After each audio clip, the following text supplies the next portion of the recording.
Hi viewers. सभी लोग so a lot of people are asking me how to go to Canada or USA on a student visa, right? Well, no, they've been. Let's talk about USA first, and that's what this video is all about. So when I posted the video, you should try to go to America on a student visa or on a visitor visa. Well, for visitor visa, there is a long wait. You have to produce all the documents, and then that's how you will get the visitor visa. And if you can get a sponsorship letter. Another thing you should try is you should go to a few countries and then come back and then try for visitor visa of America. But then that's a pretty long method. One of the things is student visa, and I'll tell you, if you apply for student visa, your chances of getting rejected decrease drastically if you do what I'm going to tell you now. See, there are certain expensive universities in America. Expensive. So, see, America doesn't need your intelligence. America doesn't have anything to offer.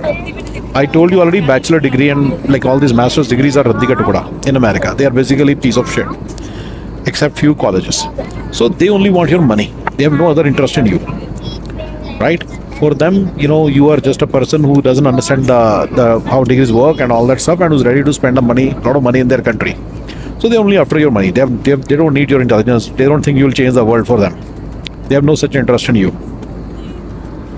So you should apply to a really expensive university, and you will notice like they will, as far as I know, well, in one university specifically, DEVRY, you can get the admission and without paying the fees. You pay small fees here and there, but don't have to pay the tuition fees, which is very big. So the trick that you can use is you come to America on an expensive university's visa, but just as you come, before your classes start, before you deposit the fees, you transfer it to another university. Yeah. So when you take admission in an expensive university, your chance of getting stamping increase drastically. If you have scholarship, this, that, going for free, America doesn't like it. America says this other guy is going to go there and spend so much money, and this guy is going to take money from us. So what's a good thing? You may think, oh, I got scholarship. Why America needs me? Oh, America just loves me. No. America doesn't love you at all now. Even hate you even more. Well, when America gives you tuition and all that stuff, they are basically eyeing other things. That you'll basically, you'll be spending money on other things. Your parents will be visiting you. You will be, you'll be going to America and India and all that stuff. And obviously, they may be. Lodging is involved. There's some boarding and lodging, at least you'll pay. So you'll pay them somewhere, right? So they are eyeing that money. They don't care whether you are a super intelligent person or something. They don't care. They are not giving a super degree worth for, तो इसके लिए एक expensive university में admission लो और वहाँ पे जाके shift कर लो इनएक्सपेंसिव यूनिवर्सिटी में. और इनएक्सपेंसिव यूनिवर्सिटी में भी मैं बता रहा हूँ आपको, बैचलर्स डिग्री और मास्टर्स डिग्री सब रद्दी का टुकड़ा है. तो अगर आपको करनी है, there are certain universities which basically give you day one CPT. तो जो बंदे बैचलर्स करेंगे मास्टर्स में आ रहे हैं उनके लिए बहुत ही अच्छा एक रोड मैप है. वो क्या करें कि आते सारी CPT के लिए अप्लाई कर दें, और 1 साल की CPT मिलती है कुछ यूनिवर्सिटीज़ में. उन यूनिवर्सिटीज़ में ही चाहें जिनके अंदर जो सस्ती भी है और जहाँ पे डे 1 CPT भी और 1 साल की CPT मिलती है. एंड देन अपनी मास्टर्स 1 साल में कंप्लीट कर लें. ठीक है ना. मास्टर्स के अंदर तुम्हारे असाइनमेंट्स में हेल्प करने के लिए बहुत सारी हेल्प इंडिया से मिलती है. They train you, they tell you all this things. You should explore more. I can not tell you more than this here on this platform. So you should find out more how you can get that help from India, and they'll educate you better regarding your own masters and help you do your assignments, and they'll help you do your work, right? They can really help a lot, but then you should actually talk to them to figure out what all they can do for you for a very cheap price, for like $100 or $150 or $200 for the entire year. They will help you in all your assignments. Anyway, so you can complete your MS in 1 year, and then you will be having that CPT for that 1 year, and then you will be eligible to work for the entire time. Then after your CPT completes and your MS would also complete by then, you apply for OPT. Make sure you choose a STEM subject in your masters.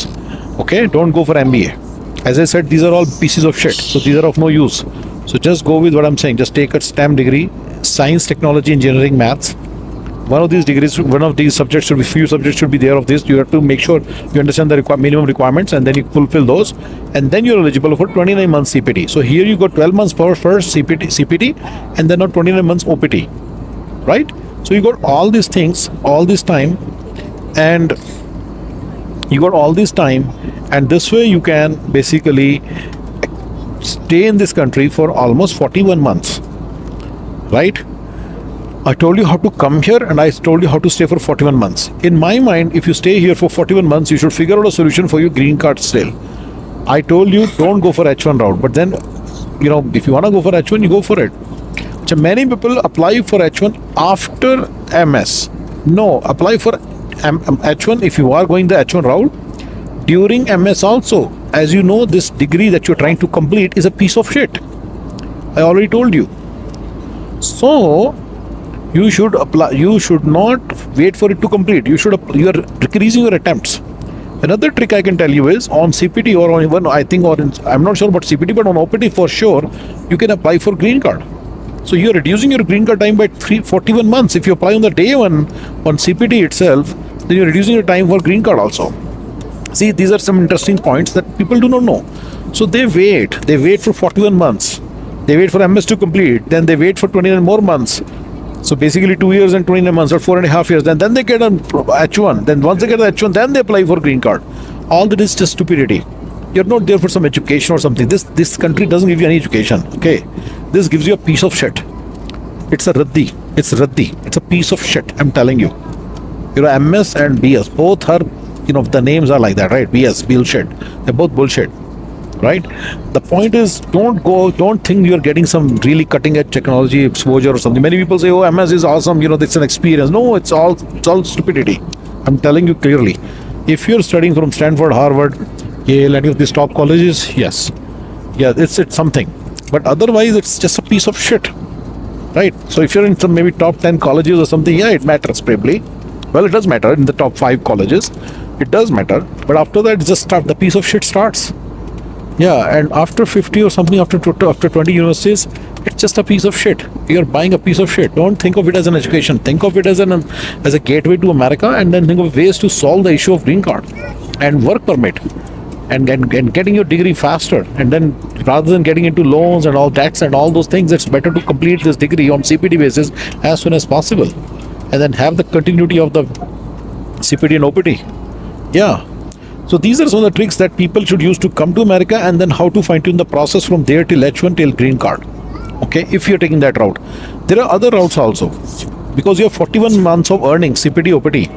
If you follow my basic principles, you should not go with fixed. You should not go with permanent job in America. You should go with a contracting company. I have made a video where I'm doing the reaction to an OPT CPT, the girl who's talking about OPT CPT videos and all that, and I told you that I'm a consulting company, so I know very well what I'm talking about. You can, in first year, you may make same amount as Google or any of these companies would pay, maybe $30-40 an hour, but after that, you can easily make $80 to $90 an hour after 1 year only. You know how? You should go to get into a technology which pays you well. That's one.